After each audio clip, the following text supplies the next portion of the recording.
नमस्कार दोस्तों। तो स्वागत है आपका हमारे इस वीडियो में। और आज हम देखेंगे क्रिकेट के वॉरियर कहे जाने वाले और 2011 ओडीआई क्रिकेट वर्ल्ड कप के player of the tournament Yuvraj Singh के बारे में। और देखेंगे कि कैसे इंडिया के एक स्टार ऑलराउंडर ने अपनी जिद के आगे कैंसर जैसी बीमारी को भी हरा दिया और लाखों कैंसर पेशेंट के लिए एक प्रेरणा बन गए।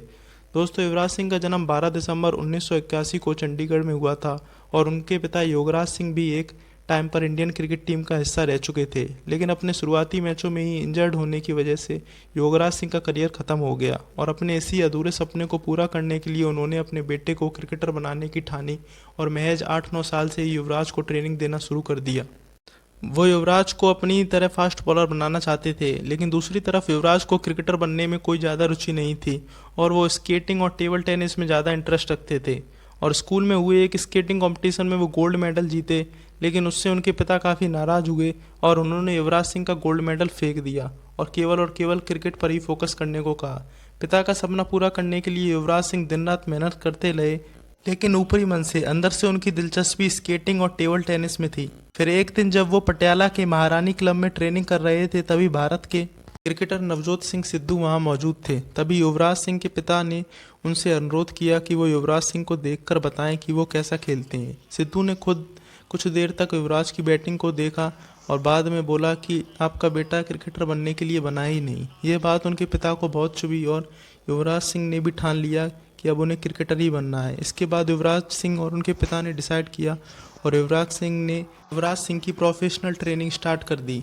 रोज़ सुबह शाम ट्रेनिंग, और वो फास्ट बॉलिंग के अगेंस्ट करते थे। उन्होंने 5 साल अपने पिता के नेतृत्व में ट्रेनिंग की और साथ ही डीएवी स्कूल चंडीगढ़ से अपनी स्कूलिंग भी कंप्लीट करी।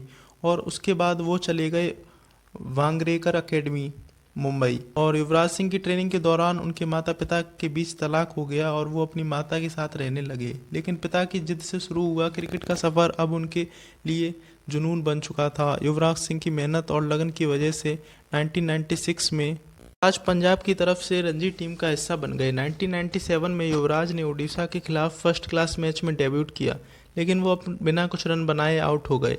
फिर आया साल 1999 को पंजाब और बिहार का मैच था।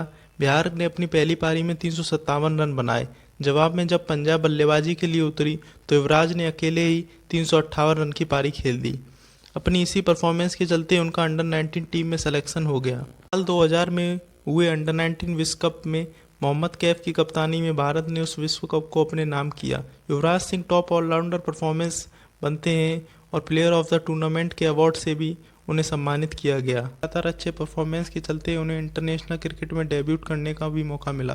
केवल 19 की उम्र में ही उन्होंने इंडिया के लिए डेब्यूट कर लिया था। 3 अक्टूबर 2000 को केन्या के अगेंस्ट युवराज ने डेब्यूट किया, लेकिन अपने पहले मैच में उन्हें बैटिंग करने का मौका ही नहीं मिला।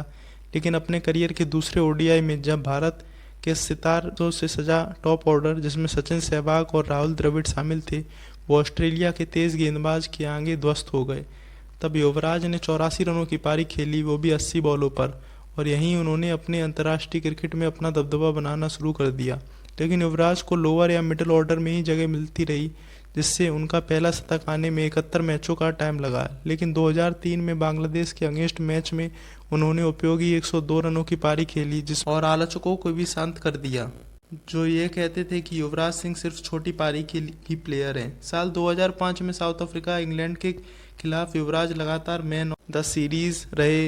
युवराज इंडियन क्रिकेट टीम का एक अहम हिस्सा बन चुके थे। फिर आता है 2007 टी20 वर्ल्ड कप, जिसमें एमएस धोनी की कैप्टनसी में युवराज को वाइस कैप्टन बना देते हैं।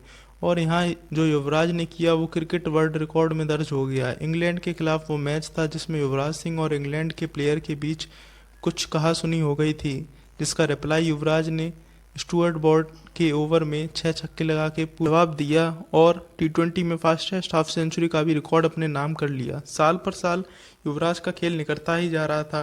2011 वर्ल्ड कप आते आते युवराज सिंह इंडियन टीम के मिडिल ऑर्डर के बैकबोन बन चुके थे। युवराज ने इस वर्ल्ड कप में उम्मीद से भी अच्छा परफॉर्मेंस देते हुए 362 रन बनाए और 15 विकेट भी झटके। वो प्लेयर ऑफ द टूर्नामेंट के अवार्ड से भी सम्मानित हुए। युवराज की बेहतरीन परफॉर्मेंस के चलते भारत 28 साल बाद विश्व कप अपने नाम कर पाया, लेकिन तब युवराज सिंह इससे बेखबर थे कि आगे एक और लड़ाई उनका इंतजार कर रही है। पूरे टूर्नामेंट में युवराज सिंह को सांस लेने में दिक्कत होती रही, लेकिन उन्होंने उस पर ध्यान न देते हुए अपना सारा ध्यान वर्ल्ड कप में लगा कर रखा। वर्ल्ड कप के बाद इंग्लैंड में युवराज सिंह के अंगूठे में चोट लगती है, जिसके ट्रीटमेंट के टाइम पे वो अपने सांस फूलने और सीने में दर्द की शिकायत करते हैं, जो 2011 वर्ल्ड कप से पहले ही थी।